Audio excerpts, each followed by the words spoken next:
My question is to the Premier. Speaker, this government has had months to increase testing capacity so that family caregivers can visit their loved ones secluded in long-term care. But with the second wave upon us, Londoners are facing even more delays, not fewer.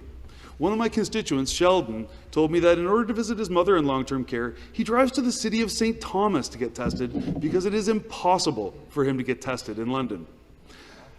Does the Premier really believe that caregivers like Sheldon should have to drive over an hour to get tested in the hopes of visiting their mother? The Minister of Long-Term Care.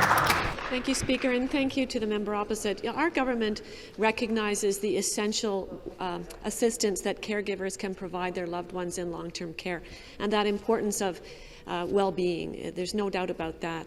That's why we've been working very hard to make sure that essential caregivers can be designated by residents so that they can go into the home and assist even during an outbreak.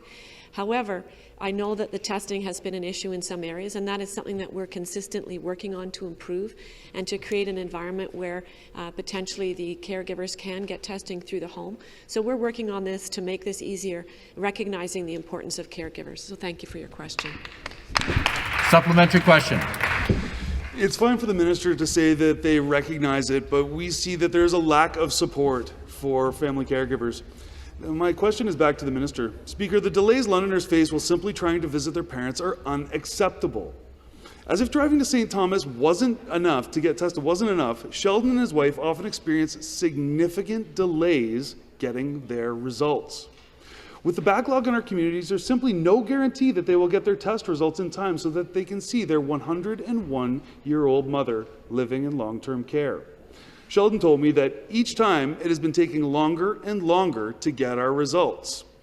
Why, after 8 months into this pandemic, are family caregivers still waiting weeks to visit their parents when this government has had months to prepare for second wave delays?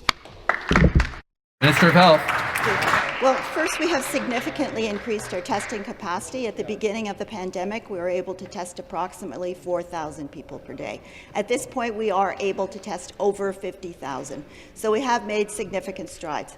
However, we know that when family members want to visit their loved ones in long-term care, they need faster answers, and sometimes they're taking longer than the 48 hours that is that we're aiming for. But I believe, as the Premier said, that the Abbott tests that we're receiving now, the PanBio and the ID Now, are going to be game changers in that they are going to be able to provide those results very quickly on site. We have already received and sent 70,000 of the PanBio tests to hospitals and long-term care homes, and I anticipate that you will find that the turnaround time for tests will be increased quite considerably as we receive more of these tests and are able to send them to long-term care homes.